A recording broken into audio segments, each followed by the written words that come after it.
Do you believe that one person can give another person 17 entire years? 17 times 365 days. 6,205 sunrises and sunsets. How many heads of cabbage did I wash under frozen faucets in winter? How many cardboard boxes did I glue together under a dim bulb deep into the night? How many empty streets did I ride my second-hand bicycle through on sub-zero January mornings? No one ever asked me if it was worth it. I never asked myself either. But that day in the auditorium, when a woman in a silver-gray pantsuit held out a silver Ferrari key to my daughter and said, "You've proven you deserve to come home," I sat among the crowd and suddenly felt a question rising inside me. If I could go back, would I still stop beneath that underpass on that winter afternoon? The question lodged in my chest like a rusty nail. I watched Rainey standing on the stage in her black graduation gown, the tassel on her cap swinging beside her ear. Sunlight slanted through the stained glass windows and fell across her face in patches of blue and amber and red.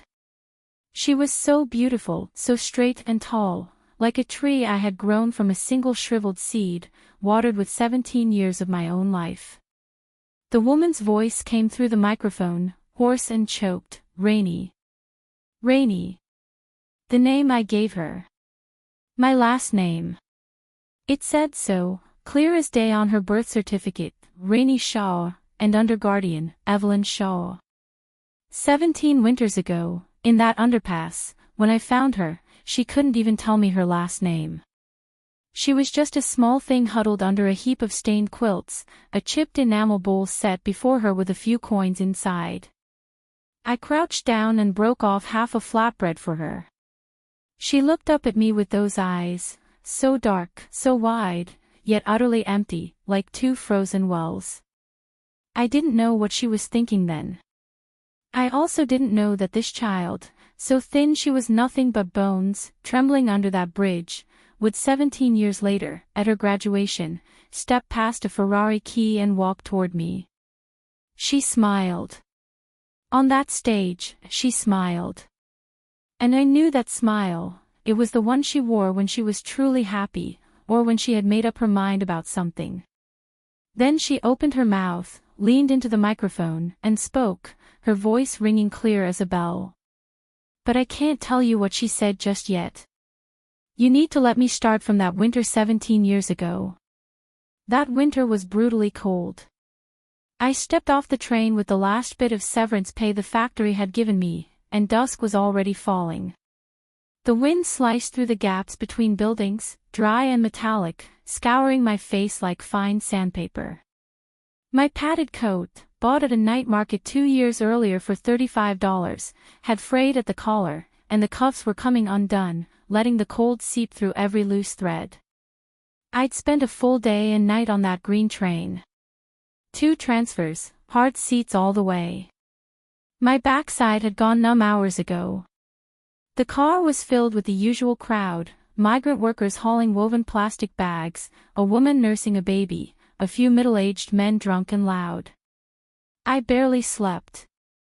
I just pressed my forehead to the cold window and watched the landscape shift from lush green fields to bare brown earth, and inside my chest, there was nothing but a hollow ache, like someone had cleared out all my belongings and left me an empty room. The factory had shut down. Nothing big, just a small clothing accessories workshop, maybe 30 workers. The owner was a woman from Hubei named Rose, loud, big-hearted, decent. On our last day, she handed each of us our severance in cash, $3,200, a thin stack in my palm. A few people broke down crying. I didn't.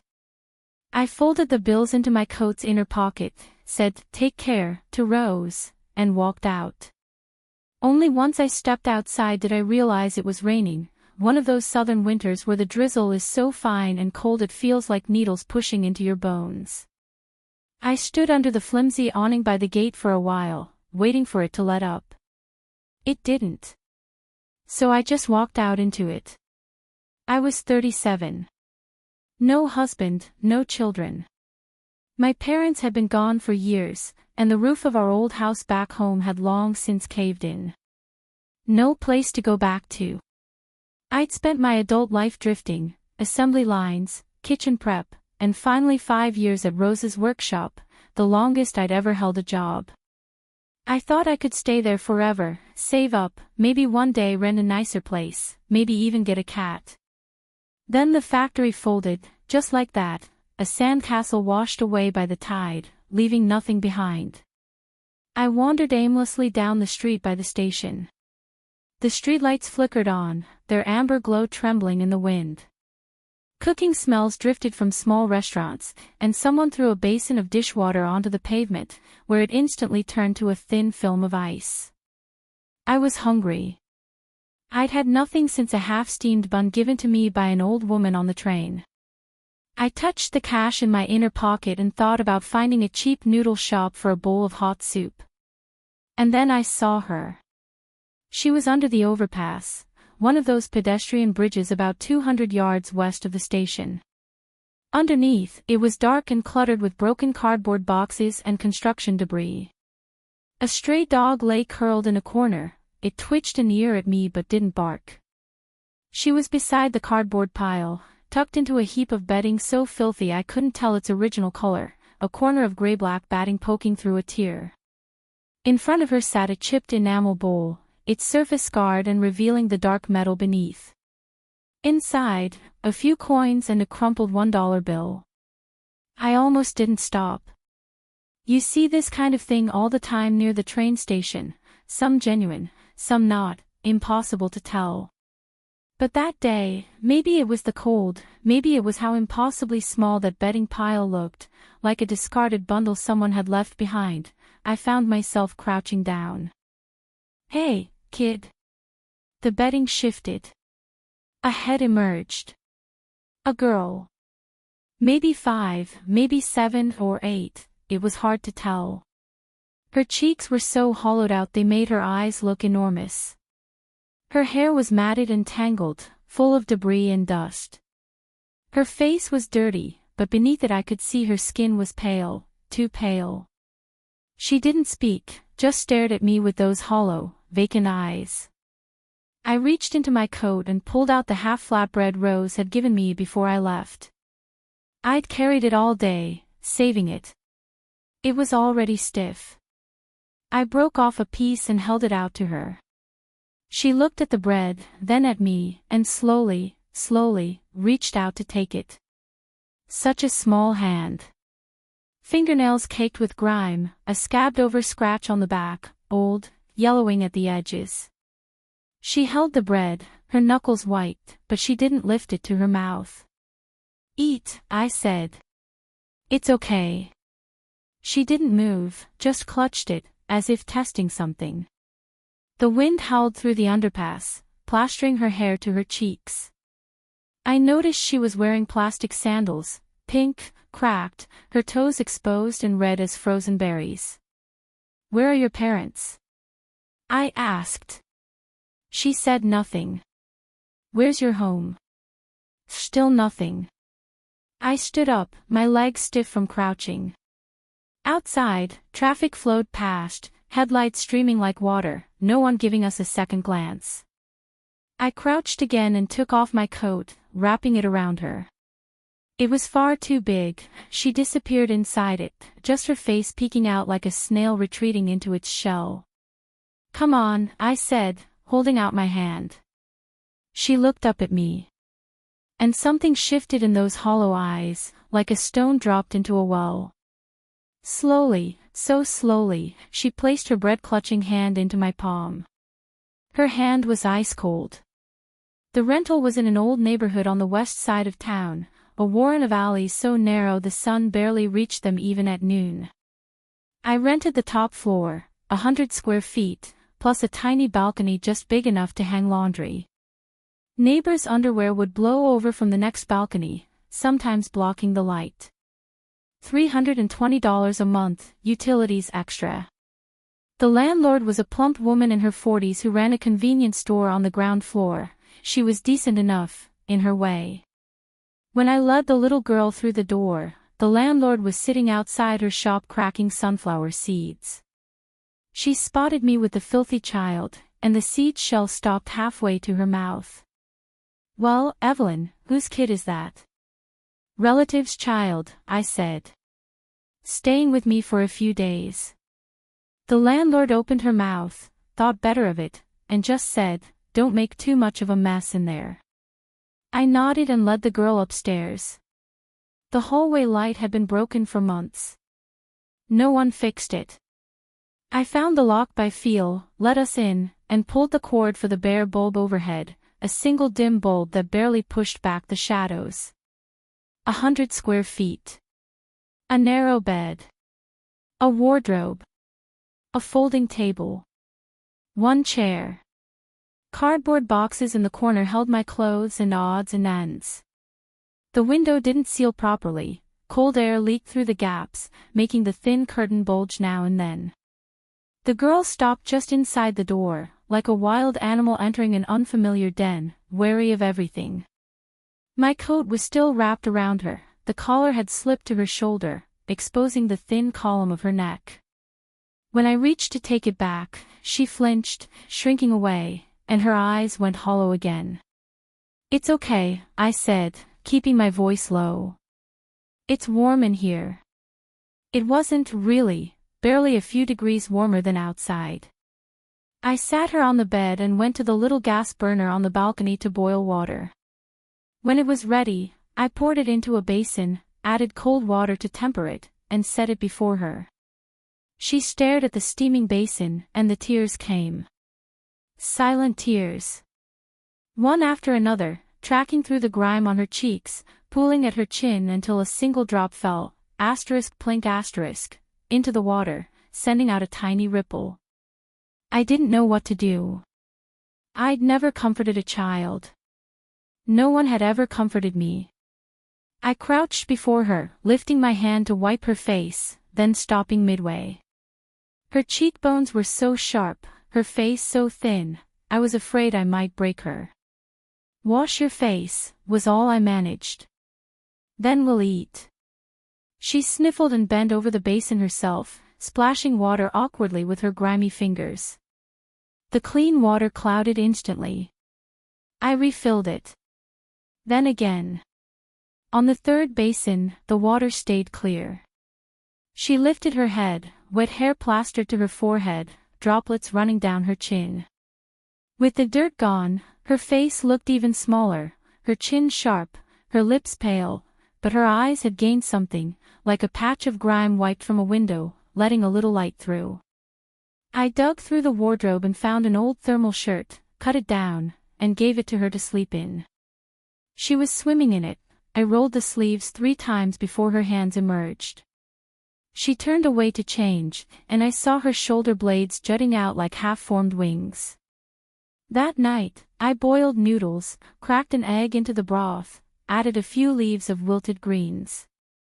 The only food I had left.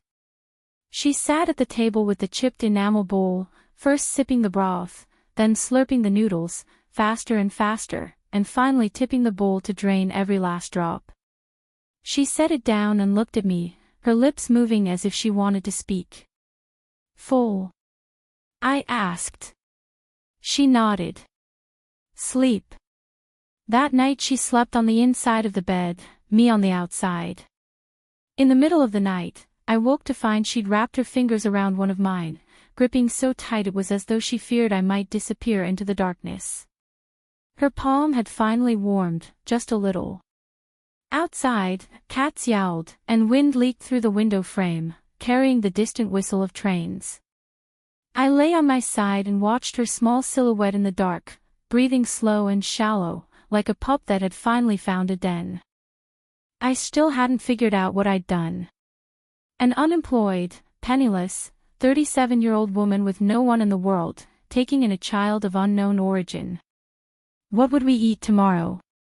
Where would we live next year? What would she become? These questions floated in my mind like driftwood, too slippery to hold. But I looked at that finger she was clinging to, and I felt, just a little, less cold. The next morning I went to the police station. The officer was young, barely out of his teens. He listened, scratched his head, and explained that it wasn't simple. They'd need to confirm the child's identity, check missing persons records, run DNA tests against national databases. The process alone would take months. He took down my statement, noted everything I could tell him, filled 2 pages, closed the folder, and sighed. "Mrs. Shaw, honestly, we see this a lot," he said. "Most of the time, the parents just couldn't afford to keep them. If you're serious about taking her in, you need to understand, it's going to be complicated." I walked out into another gray day. The old locust tree at the corner of the alley stood bare, its branches reaching toward the pale sky like a net. I stood under it for a while, thinking. But there was nothing to think about, really. I'd already done it. I'd already brought her home. Was I supposed to put her back under that bridge? On the way back, I bought 2 steamed buns, 1 pork, 1 vegetable. When I got home, the girl was sitting on the bed, folding my coat as neatly as her small hands could manage. She looked up when I came in, and her eyes brightened, just a tiny flicker, like a match catching, before she dropped her gaze again. "Pork bun," I said, setting the bag on the table. She hesitated, then took the pork one and bit into it, small, careful bites. I sat watching her eat, and suddenly realized I didn't even know her name. "What's your name?" She paused, mouth full, and mumbled something. "What?" She said it again, barely audible. I leaned closer and thought I caught a syllable, *U*. "Rain." "Rainy?" "Like the rain." She nodded. "Last name?" She shook her head. "Do you remember what your parents are called?" She ducked her head lower, clutching the bun in that same white-knuckled grip. My heart sank. "Never mind," I said quickly. "It's okay. Eat." That afternoon, I took her to the public bathhouse at the end of the alley. $5 each. The attendant saw me with a child, asked the usual question, *whose kid, *, and I gave the same answer, relative's child. She shrugged and waved us in. The changing room was thick with steam. Rainey stood under the shower head, and when the hot water hit her, she flinched, like she'd been burned. I scrubbed her back, the dirt rolled off in ribbons, swirling down the drain. She was all bones under my hands, ribs countable one by one. There were old bruises on her back, faded to yellow, not fresh. I didn't ask. When we were done, I wrapped her in a towel. She weighed almost nothing. I sat her on the bench to dry her hair, and she pressed her small face into my chest, whispering something muffled against my shirt. I want. Want what?" She was silent so long I thought she wouldn't answer.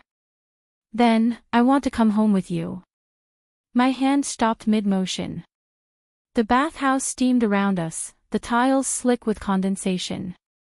I touched her damp head and said, "This is home." I've thought about that conversation so many times since. The home she meant was not the home I meant. She wanted stability, safety, someone who would be there when she woke up. What I could offer her was 100 square feet of drafty space in a run-down building. But I didn't understand that then. I thought that if I gave it to her, she'd have it. 17 years later, I finally understood. To truly give someone a home takes far more than 4 walls and a bed. But that, of course, came later. It took me a week to find work. I was turned away everywhere. Too old, they said. No skills. Or, when they found out I had a child, their faces would tighten. A woman with a child is unreliable, they figure. She'll call in sick, she'll quit without notice. One afternoon I stood outside the labor market, scanning the postings on the wall, one after another, my eyes blurring, and found nothing. The sun beat down on my head, white and blinding. It was the landlord who pointed me in a direction. "The tofu stall on the east side of the market," she said. "Wangs. She needs help, washing vegetables, cleaning. Light work, but you have to be there early. $800 a month. I went. Nancy Wong was in her 40s, round-faced, short-haired, and talked in rapid-fire bursts. She gave me a once-over and said, "Fine. 4:30 tomorrow morning. Don't be late." From that day on, I lived by the 4:30 rule. My alarm went off at 4, still pitch dark. I'd dress in the dark to avoid waking Rainey, tiptoeing past her small shape under the covers. Sometimes I'd pause and just look at her, barely a silhouette in the gloom. Then I'd step out. 4:30 in winter is a cold that gets into your marrow. The alleys were black, only a smear of orange light from distant street lamps. My footsteps echoed in the emptiness. At the market, Nancy Wong was already there, her tofu slabs steaming in the cold air. Cigarette dangling from her lips, she'd grunt, "You're here. Start on those greens." I'd squat in the back, washing winter vegetables, cabbage, daikon, by the crate, peeling away rotten leaves, scrubbing off mud in water so cold my fingers went numb and turned the color of carrots. The market would gradually come alive around me. Butchers, fishmongers, spice sellers, a chorus of hawking and haggling. I'd finish the vegetables, sweep the floor, wipe down the counters, stack the tofu trays. Sometimes Nancy would give me a couple of leftover tofu pieces to bring back to the little one. I worked till 10, and by the time I got home, Rainey was awake. She'd gotten herself dressed, crookedly, but dressed, and I'd taught her to boil water and heat buns, showing her how to turn off the gas valve a dozen times until she had it memorized. She learned fast. Within days she had breakfast ready by the time I got back. We fell into a rhythm. $800 a month was enough for both of us to eat, with a little left over. I bought her 2 outfits from the night market, $15 each, garish and cheap, but she looked beautiful in them. And a pair of lined cotton shoes, to replace those cracked sandals. She walked around the room in those new shoes, staring down at her feet, and her mouth curved into a smile, the first I'd ever seen on her. In March, the young officer called. The DNA tests were clean, no matches to missing children databases, no leads on the parents. "If you want to go through formal adoption, Mrs. Shaw, it's a long process. Lots of paperwork. Think carefully." I thought about it. The next day, I went to the Bureau of Civil Affairs. The adoption took nearly 6 months. I couldn't tell you how many offices I went to: neighborhood committee, civil affairs, police, orphanage, community services. My legs were ready to fall off. I'm not educated, I couldn't make sense of half the forms, filled them out wrong more than once. Once I waited 3 hours for a criminal record check, only to be told my photo was wrong. I needed a new one. I came out of that office and sat on the steps for a long time, too wrung out to move. Rainey was so good during those months. As if she understood I was fighting to keep her, she never fussed, never asked questions. She stayed home while I worked, reading. I'd bought her a few picture books from a second-hand stall. She'd flip through them over and over, marking the characters she didn't know, waiting for me to come home and tell her. Twice I came back late, after dark, and found her sitting on the front steps alone, a book spread across her knees, her small shadow bent under the streetlight. "Why aren't you waiting inside?" I asked. "Too dark in there," she said. I realized I'd forgotten to leave the light on. The pull cord was too high for her. I rigged an extension cord and lowered the switch, telling her she could turn it on herself after dark. The day the papers came through was bright and clear. The civil affairs clerk handed me the stamped document and said, "Congratulations." My hand trembled as I took it. Outside, the sun was so bright it stung my eyes. I stood on those steps reading and rereading those words, asterisk adopter, Evelyn Shaw. Adopted, Rainey Shaw, asterisk I'd given her my last name. Rainey, because that was the only piece of her past she could still name. The day we registered her at the household office, the clerk asked what to call her. I said, Rainy Shaw.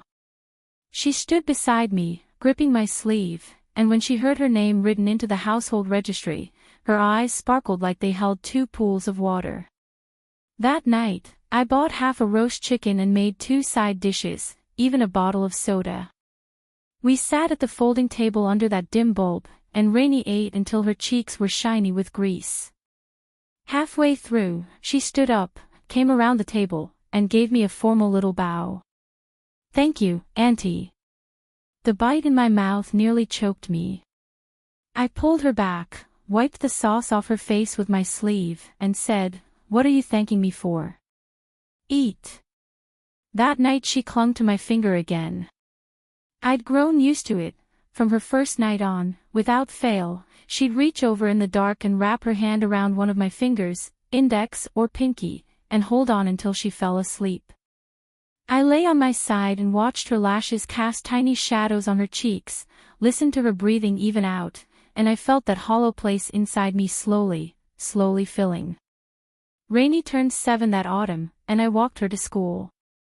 It was the most ordinary neighborhood elementary, a 20-minute walk from our alley. Before term started, I took her to buy a new backpack, pink, with a cartoon cat on it.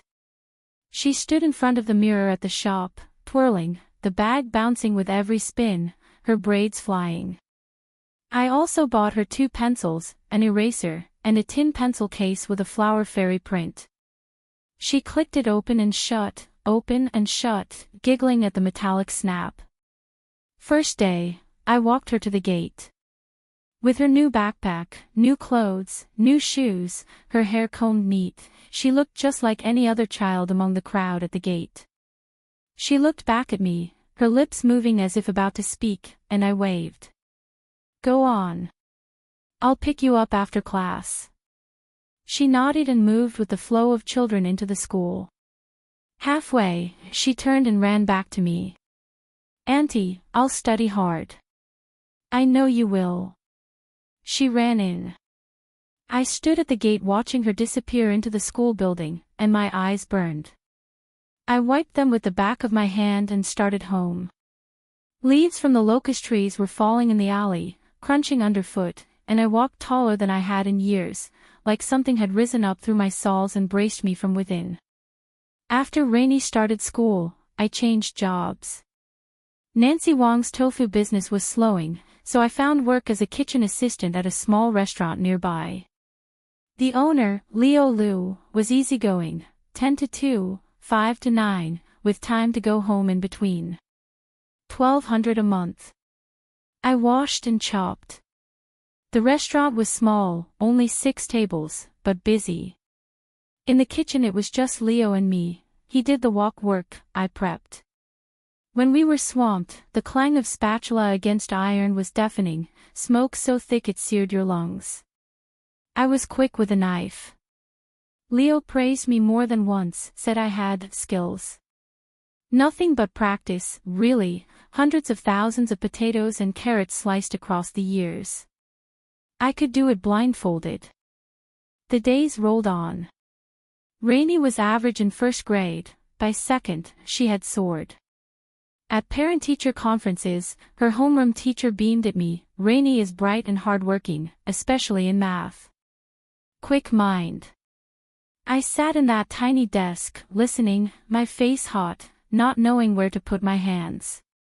On the walk home, Rainy walked beside me, not saying much, but sneaking looks at me, that little smile playing at the corners of her mouth. Are you happy? She finally asked. Happy, I said, and then added, but don't push yourself too hard. Finish your homework, then rest. That was when I started noticing the stubborn streak in her. Other kids ran wild in the alleys after school, not her. She came straight home to homework, then extra workbooks I'd bought her. Once, in the middle of the night, I got up to use the bathroom and saw a sliver of light leaking from under her quilt. I pulled it back and found her curled up with a flashlight and a book, one of those old battery-powered lights, casting a dim, sickly glow on her focused face. I took the book away, and she burrowed under the covers, small voice pleading, "Auntie, just 10 more pages." "No, tomorrow." I confiscated the flashlight. She pouted, turned over, then turned back. "In the darkness, Auntie, I want to go to college someday." I stood by the bed, stunned. The word college had always been impossibly distant, a star you know exists but never connect to your own life. Back then, I thought she might finish middle school, find honest work, live quietly. But she said college. "Sure," I heard myself say, my voice strange in the dark. "Study hard, I'll support you." "Really? Really?" A soft and she was asleep. I stood in the darkness for a long time, a sliver of moonlight falling across her pillow like a thin silver thread. I felt something heavy settle on my shoulders, like I'd just taken on a burden that weighed more than I knew. From that day on, I pinched pennies harder. Rainey was 12 when we moved. We'd been in that 100-square-foot room for 5 years, and the drafty window had never truly been fixed. Every winter I'd tape it with newspaper and packing tape.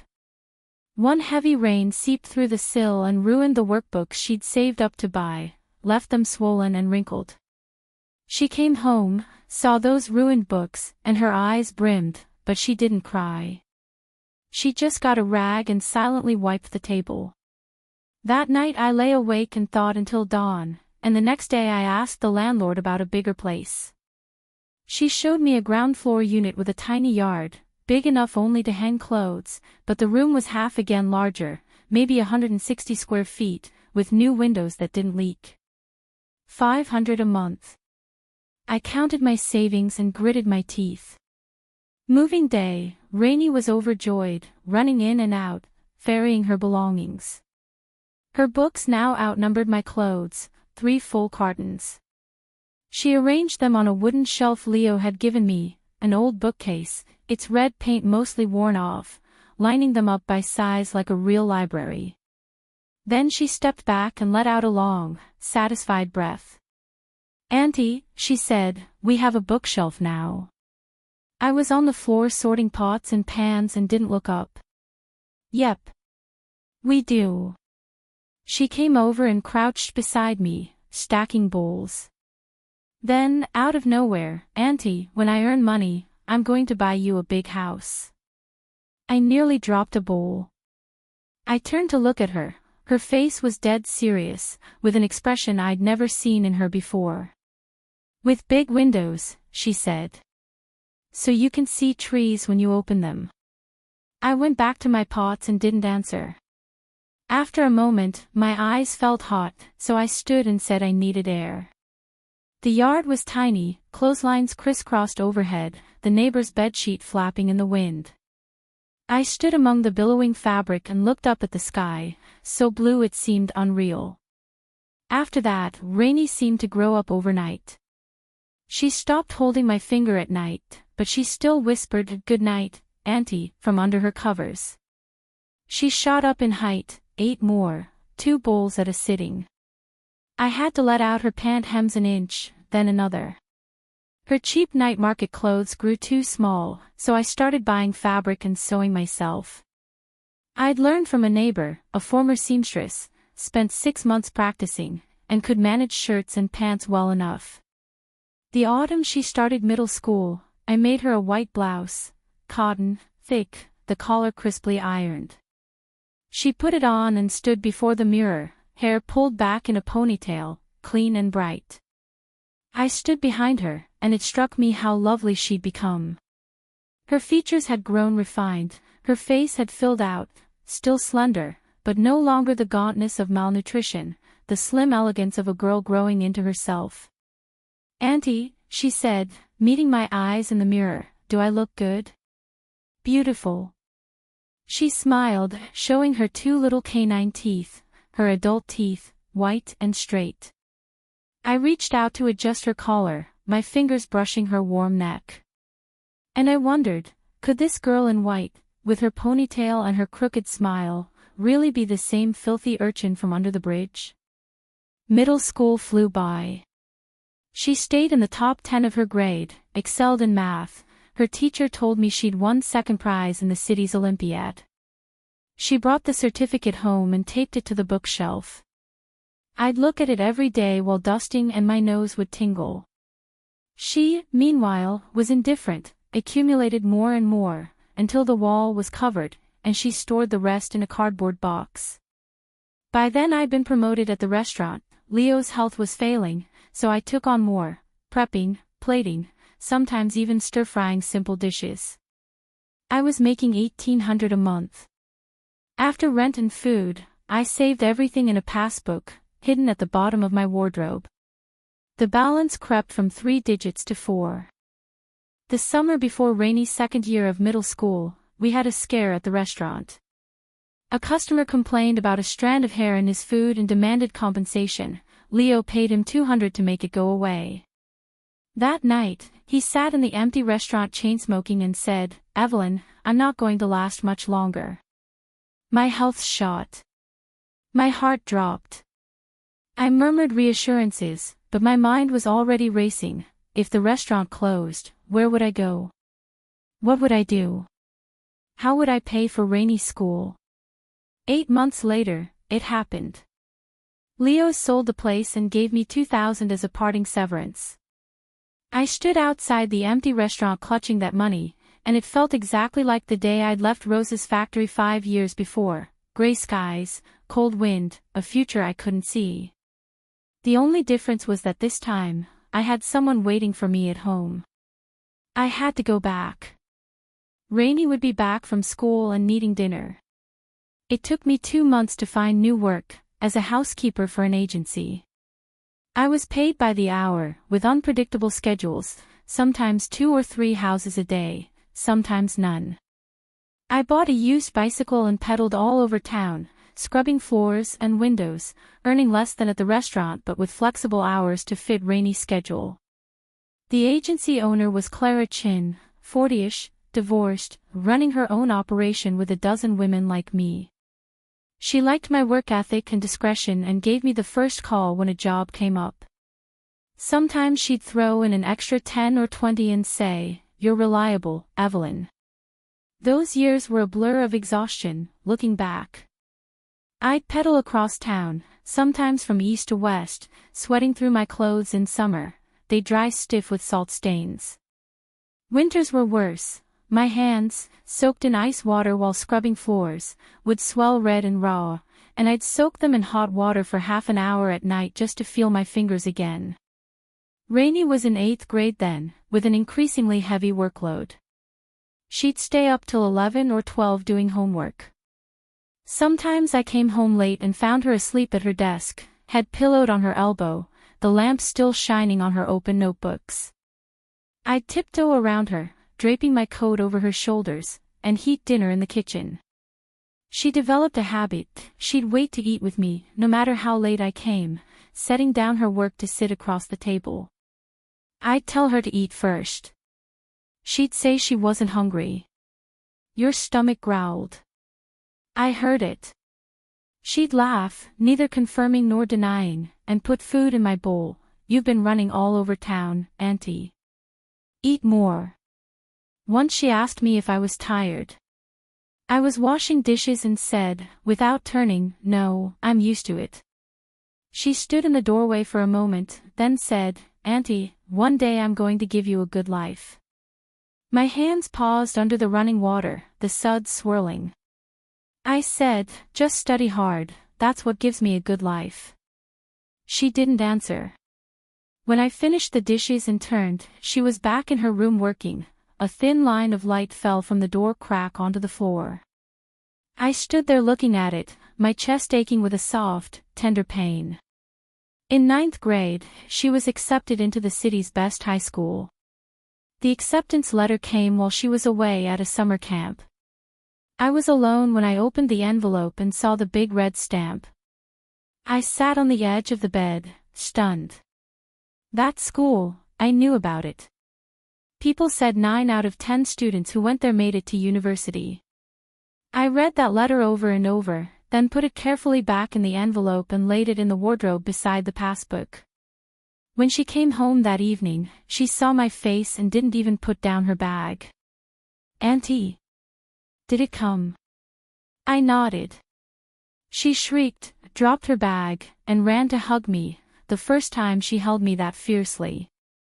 She was already up to my ears now, her arms circled my back, her chin on my shoulder, her breath warm. In my ear, "Auntie, I got in." "You did." She pulled back, eyes blazing. "That school is amazing. My classmate says it has a library, 5 floors. Everything. That's wonderful, that's wonderful." I kept saying it, because I didn't know what else to say. That night I cooked a feast and even bought a fish, braised, her favorite. At dinner, she chattered about the summer camp, about visiting a university campus. It's so huge, bigger than our entire middle school. There were students biking on the paths, and people reading in the groves. She waved her chopsticks, forgetting to eat. And I watched her, realizing that my little Rainey was truly growing up. The high school was far, over an hour by bus.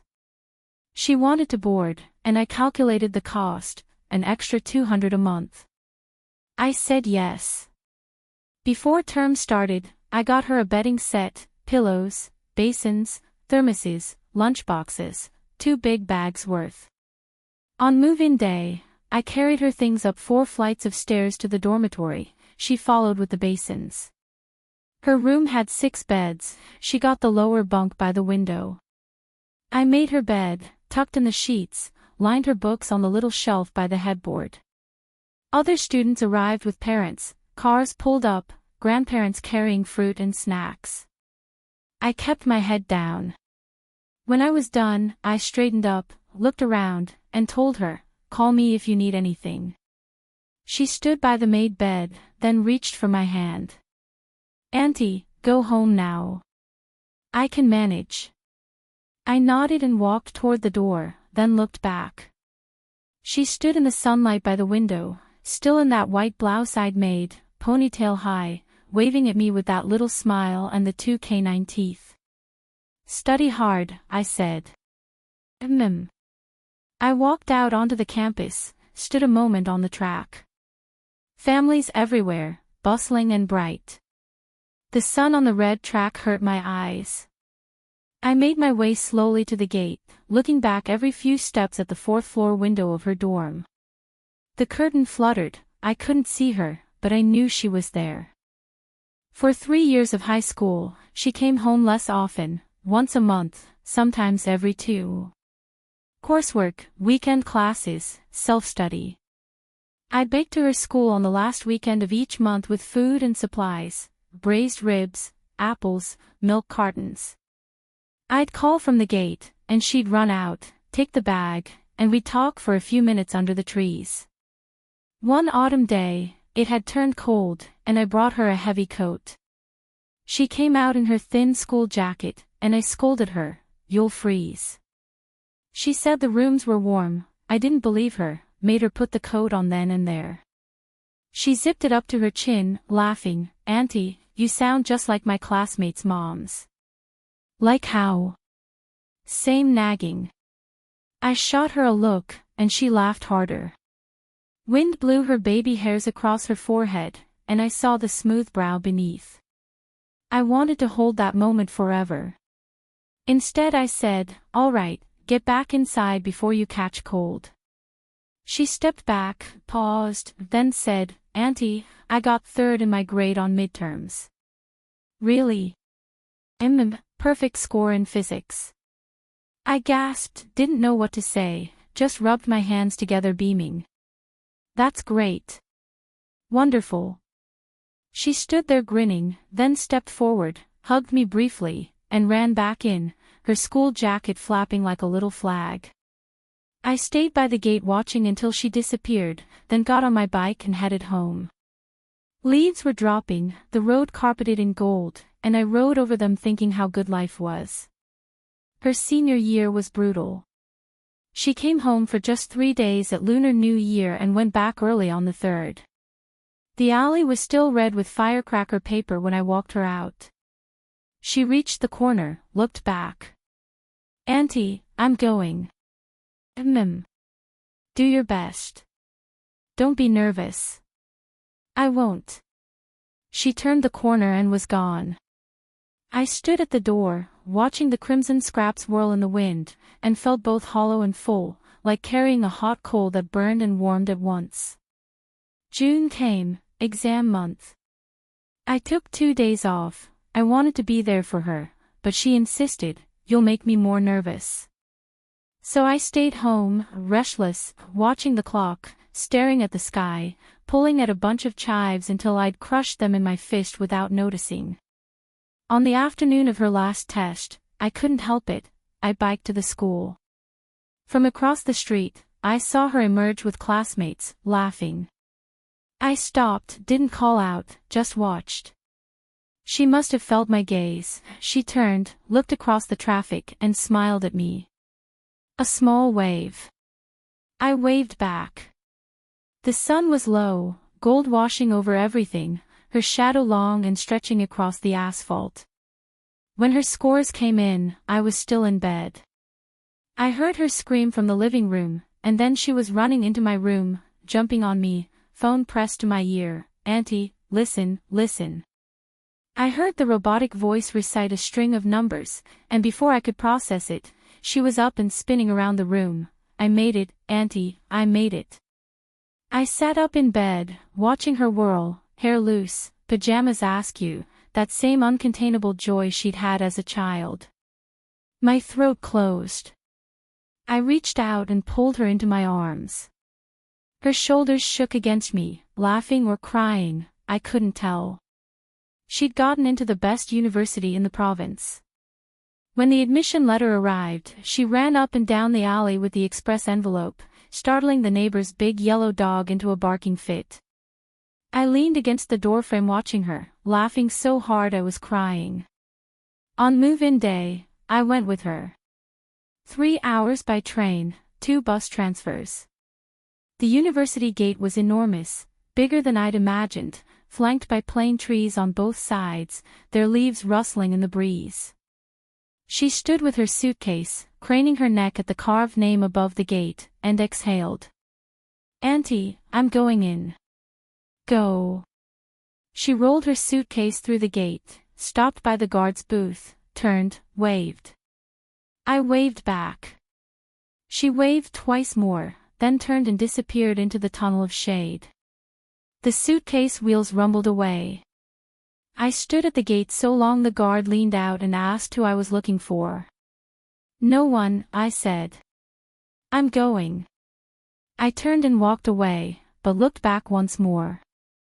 The gate was still grand, young faces streaming in and out, backpacks, bicycles, clusters of laughter. My Rainey was among them now, just another young person moving forward. On the train home, I leaned against the window as Field scrolled past. Sunlight poured through the glass, warm on my face. I reached into my coat's inner pocket and touched the passbook, still there, stiff and square. The balance was thin.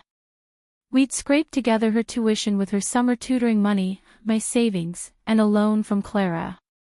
3 more years to go, I figured. I could do it. My limbs still worked, my mind was still clear. The train clicked along, the sky darkening.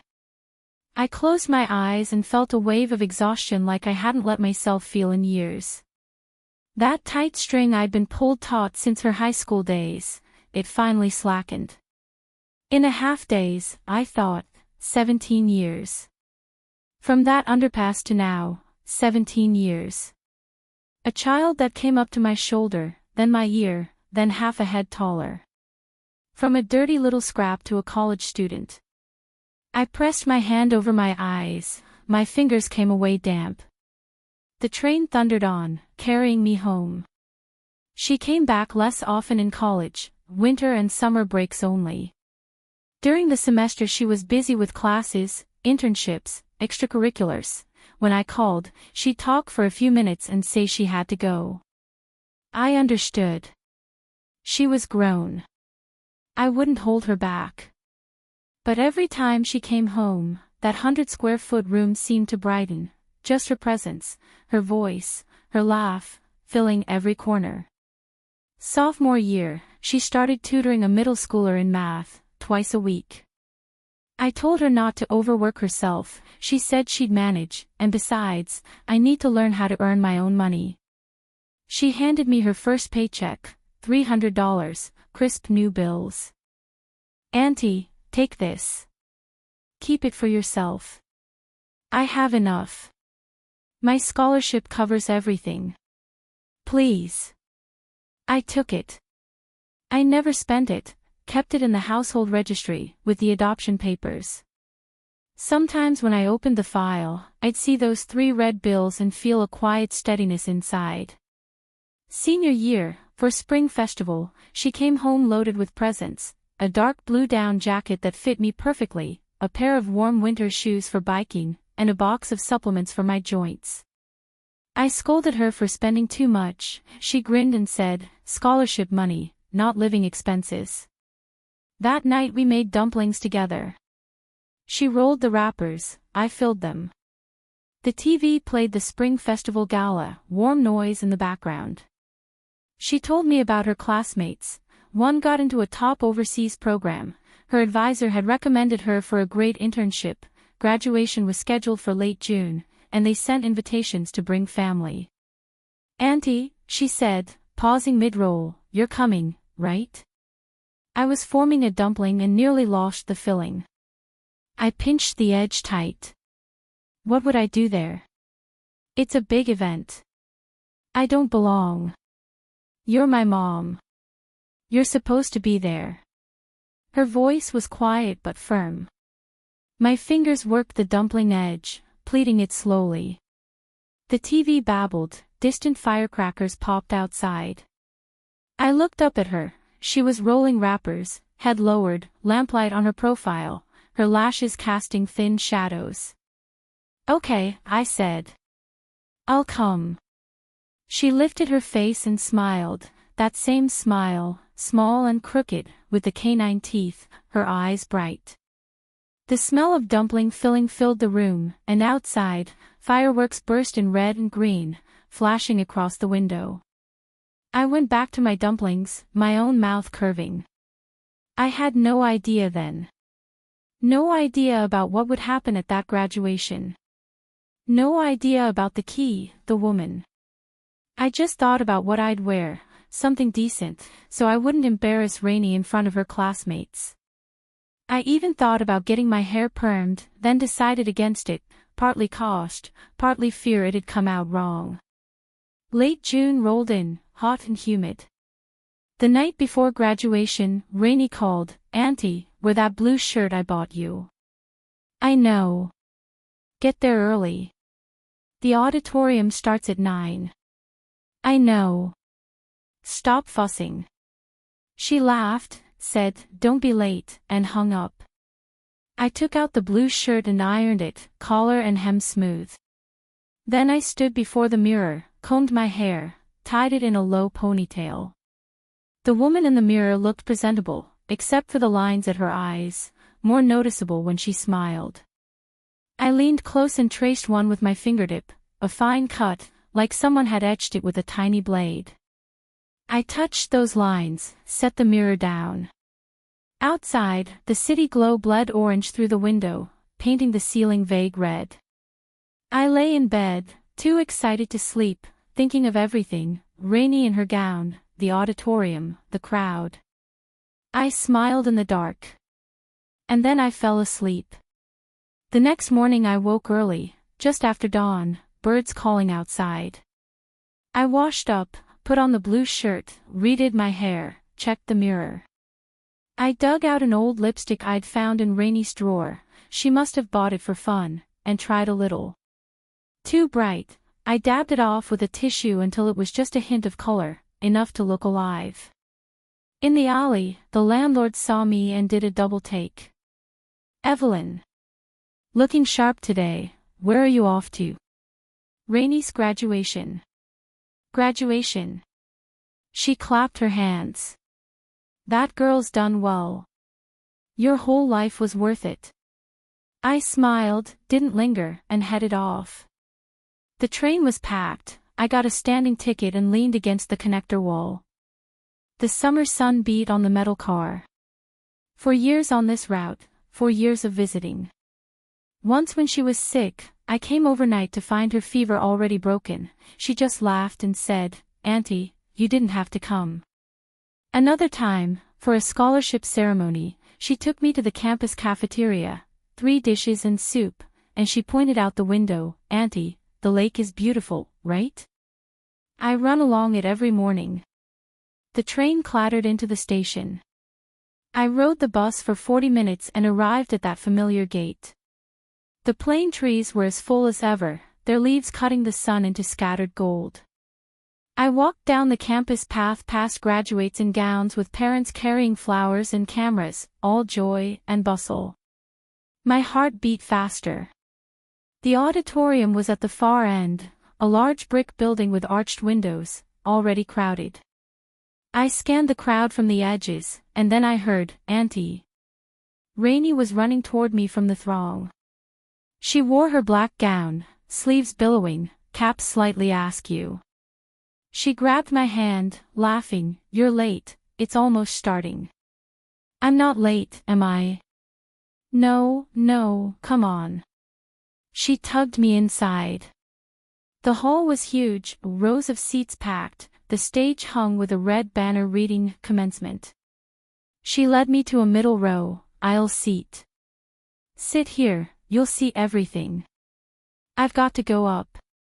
She squeezed my hand, ran off, gown flapping, glanced back with a grin, then disappeared into a side passage. I sat down, my palms sweating. The couple beside me was well-dressed, suit, silk dress, and I edged over, straightened my collar. The ceremony began. Speeches from the president, the dean, the faculty representative. An hour's worth. I tried to listen, but my eyes kept scanning the second row where Rainy sat, cap straight, posture perfect, though I knew she was sneaking glances at me.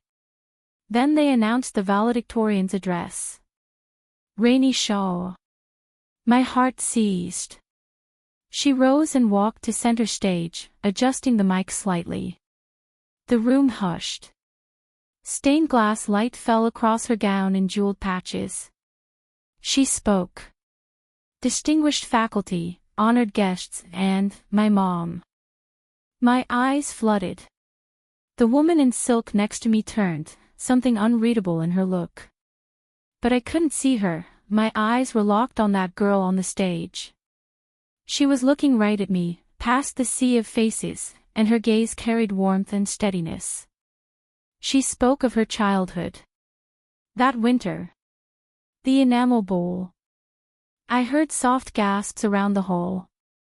She spoke without artifice, as if telling a distant tale, as if the wounds had healed to scars and become part of her skin.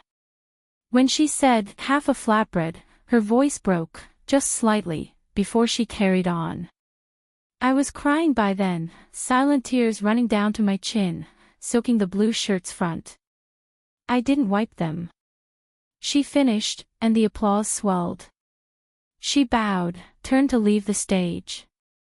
And in that moment, the side door of the auditorium opened. A woman in a silver-gray suit strode in, heels clicking sharp and fast. At first, I thought she was a latecomer. But her path was unerring, straight toward the stage, her eyes fixed on Rainy, never leaving.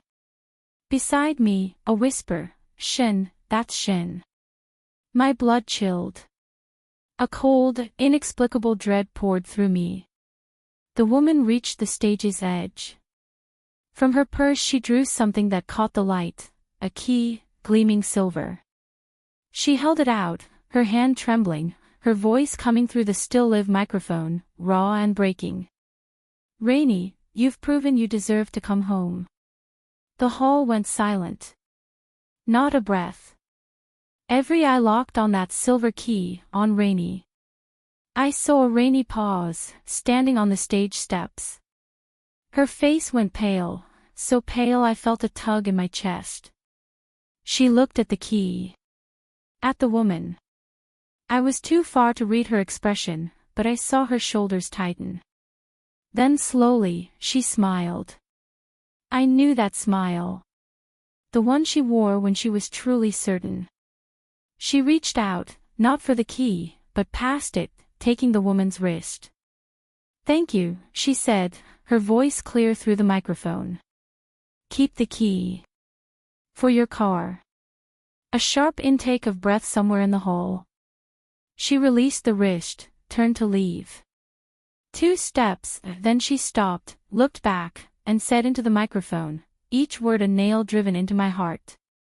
17 years ago, under that overpass, the person who picked me up was my mother, Evelyn Shaw. She didn't have a Ferrari key. She had half a flatbread. But that half a flatbread, it kept me alive. Then she walked off the stage. Her gown swept behind her as she cut through the stunned crowd, step by unhurried step, heading toward me. I was trembling. Tears blurred everything. But I saw her, the black shape approaching, growing, becoming clear. She reached me, bent down, and said, for only me to hear, "Auntie. Let's go home." Her hand took mine. Dry, warm. Applause crashed like a tide. But I heard none of it. I only heard her voice, steady and soft, like that night in the bathhouse steam when a small thing pressed herself against my chest and said, "I want to come home with you." Only this time, she didn't say "I want." She said "we." Outside the auditorium, people were everywhere, cameras, phones, reporters with microphones thrust forward. I shrank back, Rainey gripped my hand tighter, shielding me, pulling us sideways through the press. Voices came from all directions, one in particular sharp in my ear. "How do you feel about your biological mother's sudden appearance?" Rainey's step faltered, just for an instant. I thought she might answer, but she didn't. She kept moving, faster, threading us between bodies until security guards helped clear a path through a side gate. Beyond the campus gate, the world was suddenly quiet. Sunlight blazed on the asphalt, plane trees murmuring overhead. We walked along the sidewalk for a while without speaking. She still held my hand, palm clammy, but neither of us let go. Beneath a big plane tree, she stopped, released me, and turned. Sunlight filtering through the leaves dappled her face. She was still trembling from the storm we'd just passed, her lips pressed tight, her eyes wet but holding. "Auntie," she said. "Are you okay?" I couldn't speak. I shook my head, then nodded, then shook again. She looked at me for a long moment, then stepped forward and wrapped her arms around me, the tightest hug she'd ever given me. Her arms locked behind my back, her chin on my shoulder, her breath hot and fast against my ear. "I didn't know she'd be there," she murmured. "I swear, I didn't." I patted her back, clumsy, stopped. "I'm fine," I managed, my voice raw. "You did the right thing." She pulled back and looked at me, and suddenly laughed, a release of pressure, a weight finally lifted. "The key was pretty, though," she said. "Silver." I laughed too, and the laughter turned to tears. She reached up and wiped them away, just as I'd wiped hers when she was small. "Come on," she said. "I'm hungry. Let's eat." We found a small noodle shop near the school and ordered 2 bowls of beef noodles. The steam rose, she bent over hers and slurped exactly like she had at 7. I watched her eat, and the chaos inside me slowly settled into something thick and grounded. Halfway through, she looked up, a scallion leaf stuck to her lip. "Auntie, do you think she'll come looking for me again?" I knew who she meant. "Don't know," I said. "If she does, she does. You don't owe her anything." She thought about that, nodded, and went back to her noodles. After a moment, I used to wonder when I was little. Sometimes I'd lie awake at night and try to picture my real parents, what they looked like, why they gave me up. After a while I stopped wondering. Because I had you. I dropped my head to my bowl, the steam hiding my eyes. I didn't say anything, and she didn't either. We quietly finished our noodles. When we stepped out, the sun was already past its peak, a cool evening breeze coming in. She walked a few steps ahead, then turned to look at me, her shadow long. "Auntie, I'm not coming back this summer." "What do you mean?" "I got the job, the internship company hired me full-time. I rented an apartment. You should move in with me." I stared. The wind lifted her hair, she tucked it back and waited. "I'll think about it," I said. "What's there to think about? I can't have you staying there alone." She came back and took my wrist, the way she used to take my finger. "My place has windows facing south. You can see trees." Something in my throat finally broke open. I opened my mouth, closed it, and said just one word. "Okay." She smiled. In the dusk, her smile looked just like the first one she'd given me in that 100-square-foot room, small, a little shy, but full of light. Later, a check arrived, from the woman in silver gray. I didn't accept it, sent it back. When Rainey found out, she said nothing, just made an extra dish that night, scrambled eggs with tomatoes, my favorite. I never looked at the number on that check. It wouldn't have mattered. However many zeros, they couldn't match all those 5-degree mornings, those late nights gluing cardboard boxes, those crumpled dollar bills pressed into my calloused palm. Some things can't be measured by money, you can't measure wind with a ruler, or light with a scale. What I got for all those mornings and nights, those dollars, and that sweat, wasn't a big house or a silver key. It was this, in a small, south-facing kitchen with a tree outside, a young woman with her back to me, chopping tomatoes, knife hitting board in a steady rhythm, the sizzle of eggs hitting hot oil, the fragrance spreading through the room. She turned, spatula in hand. "Auntie." "Almost ready." I sat at the table and watched her, that solid, steady back. The window was open, evening air moved in, and outside, the trees' leaves rustled, bright green. I said, "Take your time." She turned back to the stove. Spatula clinked against the wok, a cheerful, clattering sound, filling that south-facing room. And I thought, this is the life. This is the life.